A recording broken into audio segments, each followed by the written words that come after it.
All right, one of my most recent videos, we did a tour of the farm, the new house, the gun range, all the stuff going on here at home. One of the things that I have been semi-entertaining to introduce on the channel is the firearm stuff. Now, that being said, this is a test for two things. One, is this something that you folks want to see? Two, is this something that YouTube is really going to be down with? Because it's a little bit of a slippery slope. With that being said, I am not encouraging the use or sale of firearms. I'm not promoting anything other than just showing what I have, what I like, what I'm into, and kind of want to see just how this plays out. So with that being said, quick run through of some of my gun collection. Are there any of these that you would like to see me take to the new range and shoot some rounds through? I know the channel is called Air and Asphalt, but it could have another A. Could be Air, Asphalt, and Ammunition. The gun room here is actually enclosed with steel walls behind the sheetrock, bolted to the floor. Solid wood door, triple dead bolted. Serious stuff. I've got a little bit of everything here. Starting out, we'll go up top first. Got a little short barrel 5.56. Nothing too crazy there. I mean, other than the 100-round double drum situation. That's kind of just, you know, just a party trick per se. Under here, bam, got this Rhino. This thing is pretty cool because the barrel on it is actually on the bottom, so the recoil isn't as bad. It shoots relatively flat. Another revolver, cowboy style. This one is a 44 Magnum. Definitely got to be wearing the cowboy hat if we pick that one. We'll go up here to the top. Got some pretty generic things. 308 bolt action Mossberg, yeah, whatever. This is a cool gun. Another 308. Got the AR gold in it. Drop-in trigger. This is an absolute game changer. If you really want to shoot accurately, and sorry about the panda mask. I don't really know where I got that, and I don't really remember why I got it, but Cassie shoved it in my gun room here so that she doesn't have to deal with it. Anyhow, back on these, got a Scar 308. This thing is an absolute beast. This guy here is a 6.5 Creedmoor. Pretty nice long range gun. A little bit of hate on those lately. Not sure what that's about. Generic, this is just an Anderson 5.56. Got a little 50-round drum on it. This one does have one of the original AR golds in it. Keltec shotgun. This shotgun's cool. It's got double mag tubes on it, so you can fit a lot of rounds in it. What's really, really cool about that is I've got these little mini shotgun shells that they're about half the length of a normal shotgun shell, and you can pack, I think I've put like over 20 rounds in that little shotgun with these things, so that's pretty fun. This guy down here, Citadel 12 gauge. I've actually never fired that gun. I went to load it one time, and I was kind of thinking, just based on my experience with even putting some rounds in it, is it's an absolute pile of junk. If anybody knows anything about them or has any good experiences, let me know, because I've honestly just been a little let down with the quality of it and never even taken it out. While I'm sitting down here, this is a Staccato. This one is the CS. Super, super cool gun. This one is the War Poet Shadow Systems. This one's actually made right here in Texas, right up in Plano, about an hour and a half from here. Just a little Smith & Wesson 22. This is for Cassie. Full-size gun, fits her hand good. Cheap to shoot, no recoil. This is one of my current favorites. It's the Kimber 2011. Kimber is the only manufacturer at this moment right now that is still chambering 2011s in 45 ACP. Big fan of 45s. Kind of starting to get on the 9mm train because it's obviously a more flat shooting round, especially looking at getting into a little bit of competition shooting. Might be looking at something like that soon.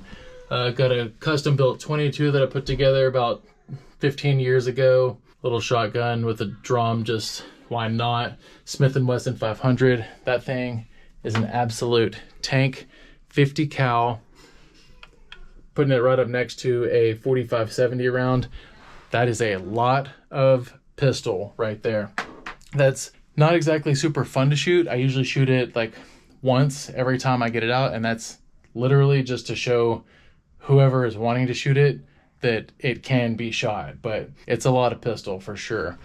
Up top here, Henry, this is a custom 4570, got the EOTech and a 4570 can on that bad boy. That is big time. 3030, this one I've got the Ranger Point precision stuff, handguard, a little bit of a custom build. I really love the lever guns. I like decking them out. It's like old meets new, kind of been my thing lately. Got another 4570 right here, got a little bit of wood furniture on it, Ranger Point handguard. Down here, STI 2011. STI was actually the first ones to introduce the 2011. STI now is rebranded as Staccato. Quick history on that. We used to build 1911 45s, and this gun right here is a LSA, Lone Star Armament, built in Stephenville, Texas. This is the Lawman 45. When we were building these guns, this has been well over 15 years ago now, but these were kind of the very beginning of like full custom, just hot rod 1911s. Now you can see that was before like people were putting the rails up front and whatnot. So this is kind of a very like standard issue looking 1911. This company was sold to STI. It was moved to Georgetown, Texas. And then STI, again, like I said, is rebranded as Staccato. I'm new to having an actual Staccato, and I absolutely love it. Kind of trying to wiggle my way in with those guys and work out some type of a deal on a competition Staccato XL. I built one out online.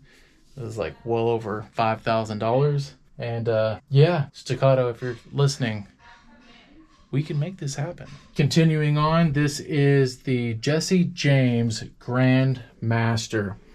You are not going to see many of these. This gun is Grandmaster serial number 31. There are 2 of these in the household, well, in the family. I waited over 5 years for this gun. Got 2 of them, and my serial number is 31. My dad's is number 32. They are completely identical. I've actually never shot it because it's just worth so much money. I know it's a gun. It's supposed to be shot. Maybe we should get it out. Maybe this is one that you suggest. I would actually love to shoot it because it is just one of a kind. Absolutely one of a kind. Cassie's little just, you know. One thing I'll say, if you're going to get your chick into shooting, don't try to get something that's like all cool and small and like cute. This is not fun to shoot. This is a 9mm. It's got a lot of recoil, especially for somebody with small hands that doesn't have a whole lot of shooting experience. It's a little intimidating, to be honest. Get something starting out like the 22 that I showed you. It's just going to be a much better experience. Another Shadow Systems. This one's chambered in 9mm. This is basically the sister to the one that I showed you on the floor. Just some generic stuff down here. This is a collector SIG 1911 Zevtech with the threaded barrel. That's a super cool gun. Got the LSA SIG. This was at the time one of my favorites. Another SIG collector model 57 FN. That one's kind of a cool gun. Then just some random stuff down here. Got a AK-47. You know, I mean, cool, it's an AK. I mean, I've never had an AK. I got it recently. Why? Because I haven't had one. I've never had one. I've kind of always wanted one. And then we got a Tommy gun. Bam, bam, bam. This was my dad's Christmas gift that he gave me this year. That's chambered in 45, so that's something that we could easily shoot at the pistol targets, obviously down at the gun range. So I don't think I have missed anything here. Let me know if you like this, if you want to see anything of it. I know the gun stuff for some folks is a little bit of a slippery slope. That being said, I like guns. I just always have, live in Texas, and it's just part of who we are, you know? So anyhow, drop a comment. Thanks for watching, and we'll see where this goes. See ya.